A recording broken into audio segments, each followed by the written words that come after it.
Hello everybody, welcome to another practical pedagogy session. This is one of our short mini teachings on using discussion, providing feedback, and also challenging all students. So I'll take these off. It's the first time I've used yellow in the presentation, so I wanted to spice it up a little bit. So in some of the other videos we talked about earlier, we were looking at how to be more successful as a teacher, how to be more successful for students, how to set up your classes so students have more success, almost like that universal design for learning, but for physical education. In this short little talk, we're going to be looking at how to increase the amount of discussion without taking too much time away from your active time. So, as always, one of the things I always want you to keep your lens kind of focused on is this notion that students come to Phys.Ed to have fun, to move, and to improve. That means improving skill, improving their teamwork, improving their relationships with their fellow peers. There we are. So let's just take a look at some of the big cusps that are embedded within our current curriculum. So the teamwork stuff talks about positive interactions, exploring opportunities to contribute to teamwork, right? Teamwork, engaging in positive interactions to support teamwork. Roles connected to character development. So examine the requirements, purposes, and expectations of roles and occupations. The occupations here might be a bit of a stretch sometimes, but there's no reason you can't embed that within some of these discussions. Examine how roles help individuals to develop. So now we're taking a look at, do we have people on the team who are going to have specific roles within a team? Do you have roles within your existing class? So do students come in, and like we talked about in one of our last videos, do you have a safety team? Do you have a group who's going to get the equipment? How does that help people develop skills? Practicing self-regulation in a variety of contexts. Okay. Identify emotions in various situations. That's all discussion based. And the last one here is to create a plan to identify self-regulation resources. So this is where we get to start to help kids develop the strategies in, let's say they feel that it's not fair. How are we going to help kids develop those skills to bring that forward in a positive way? So character and teamwork talks. These are the ones that I thrive on. These are the ones that I try to embed in as much as I can. So how do we do this? Many of the teachers that I've worked with in the past feel that in Phys.Ed, they're the ones who are going to do most of the teaching, which is great when you're controlling a classroom. But from there, then the kids are going to work, and then they're going to bring them back, they're going to wrap it up, and that's the class. And remember, this is designed for generalists and for Phys.Ed specialists, especially specialists who are running a team and might be looking for some other ideas to help our generalists who are working so hard in that classroom. So direct teaching is different than discussion, just like it is in the classroom. So in the classroom, really common things to use are pause and think before you answer. How does this work in the gym? Well, if we are, let's say, making up a new game, right? We're going to create a new tag game before we have kids shout it out. Instead of just taking ideas, let's give them some time, maybe 20 seconds. Now, does that have to be non-activity time? Remember, your quotient, right? Your activity quotient is really important to keep your eye on. If we want kids to think about something, what's their favorite sport? What's going to be the hardest thing about playing volleyball with a new team? We could have them do a plank. We could have them doing some jumping jacks while they're thinking. Next one, and this one is proven to work in so many levels, is the think, pair, share. So if we're going to have kids debrief a lesson that we just did, where we put kids in maybe a bit of a risky situation or a new situation where they had to work with other people they're not used to working with, we could have them share that with each other. So here, take 30 seconds, go into a squat. Remember, it's Phys.Ed. It doesn't mean that they have to be sitting down. Those discussions can happen while they're doing something physical. Take a squat, come up with 2 things that were fun about it, 2 things that were challenging. Switch your activity up. Maybe now you're going to hold a lunge. Now they can share that with the group. 2-minute partner think. I still love having kids chatting. I know in the workshops I was doing recently around the province, a lot of teachers agreed with me when I asked them if their students are asking questions like they used to 5 years ago. And what I'm seeing kind of as across the board is they're not. So this notion of helping kids learn how to dialogue with each other is a fabulous thing to bring back to Phys.Ed. In one of the resources I'm developing right now, it actually has specific questions to ask students after they do an activity. And the really basic ones, we can go back to these here. Opportunities to contribute to teamwork. So let's say you just played a game of what's really common one. Okay, how about Dr. Dodgeball? Okay, one of those things that is kind of embedded into a lot of curriculums, and there's benefits to it. Could we actually have students think about these pieces? Like, how did being the doctor help you contribute to the team? If you got hit and you were sitting down, what did it feel like when no one helped you out? And how could we develop some system for that group so they work better together? And this stuff, when you talk about it, actually really exemplifies, it really accelerates their learning in those situations. Here's a great one. What does it feel like to win? Little kids, some are really competitive. Some have no clue about competition. Some are playing to win. Some are playing just to run around and be silly. How this question gets answered as you get into the older grades really does change. In junior high, I still talk about this with my students. And some kids, they really don't like to win because they feel bad for the other team. So it opens up these really neat character discussions as well. What does teamwork look like, sound like, and feel like? This is 3 big questions. This could actually be spread out over an entire week. Okay? And while kids are doing their warm-up laps, hey, we're going to talk later in the series about levels of exertion. Right? So if you want kids to be able to work at like an introductory level where they're not really stressing their systems at all, you could have them walk and give them a question. In groups of 3 or 4, here's your team for the day. What does teamwork look like? Instead of just saying be nice to each other, we can get really specific. That means everyone touches the ball. That means if someone hasn't touched the ball in a long time, we let them throw it in. What does it sound like?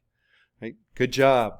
Excellent job. High fives. It sounds like a clap. All of those things that they don't seem that they're necessary, but these are soft skills that we definitely have to directly teach our students. So when we finish up a game, what should we do to finish the experience? So what does that mean?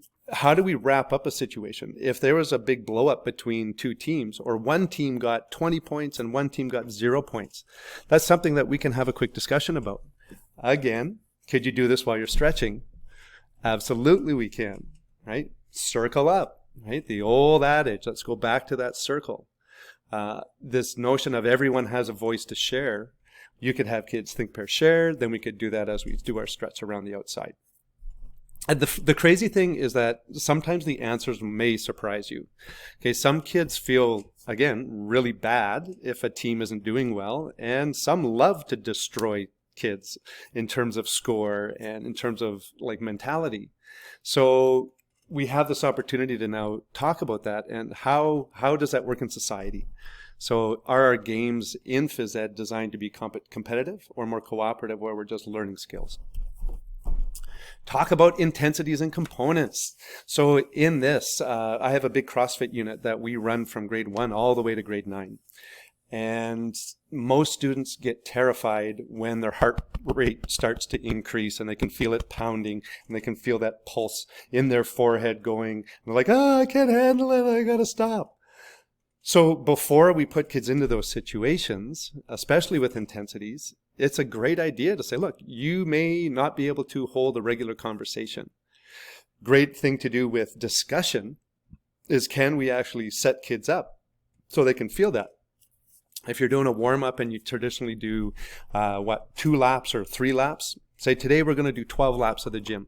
And by the end, I'm going to ask you 4 questions. It could be, what's your favorite dessert? It could be, where was someone you were running with? Where did they grow up? How many brothers? Whatever you want, right? The key is that even by having them talk while they work out, we're actually teaching them about intensities. So can we actually get kids to run to the intensity where they are only here? We can teach kids about their heart rates. We can teach them the components of fitness all through discussion while we're doing it. Right? So let's say we're doing like just basic squats. Even little kids can learn how to do proper squats. While we're squatting, could you ask them questions like, well, why would this be useful? Right? So there's conversation happening even while you're doing some of that work. And this other thing is that when kids realize that ideally they should be active, elementary kids, about 60 to 90 minutes a day at a moderate intensity. If they don't know what that moderate intensity is, we're not going to see that happen. Okay, when you're in control of your job is to push, to build positive memories and movement and not to punish. So this is that whole notion of catch a kid being good. So even if you see like a team working really well, great opportunity to stop the games, even for like 20 seconds, and have kids in a group, in their teams. Okay, great. I'm going to give you 20 seconds. I want you to come up with 3 things that's going to make this game more fun.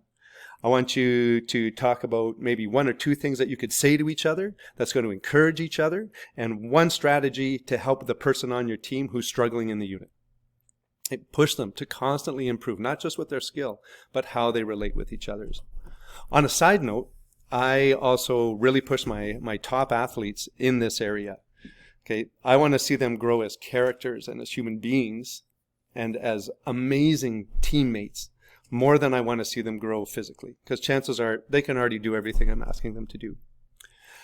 The other piece of discussion for me is the power of mindfulness and the power of helping kids go from 100% down to 0, right? So these discussions partly come out of the fact that I do a lot of research on my students, and most of my students are very, very sleep deprived. Even a lot of our elementary kids are spending a lot of time at night pushing their bedtimes back, watching TV and playing on games. So how do we start to introduce this notion of how to deal with stress and pressure and how to deal with big emotions within the confines of the class? Now, with the really little kids, I understand that your discussions are going to be fairly simple. It could be, do you feel like a raw piece of spaghetti, like a stiff, dry piece of spaghetti, or a cooked piece of spaghetti? You could have the whole class brainstorm, like, what do they feel like? Like, what is the image? What's the metaphor for how their body feels right now? Then you can run them around a couple of times, have them take some deep breaths and go, okay, has it changed? Again, some of the things that will come out are hilarious. In the older kids, grade 4, 5, 6, they start to have more body awareness. Some of them, this is another thing that we're noticing, we're losing it, is our awareness of our bodies. So Phys.Ed also helps us tune into our bodies. So those basic questions, where do you feel your heart rate? Okay, think, pair, share. Okay, do you think your heart rate is at above 100? Have them guess. Why would it be above 100? Is that healthy? The other key thing for me when we're talking about discussion is if we're having them doing some breath exercising after we do a class, maybe we're going to stretch and then lay down for 2 minutes and just go through some deep breathing.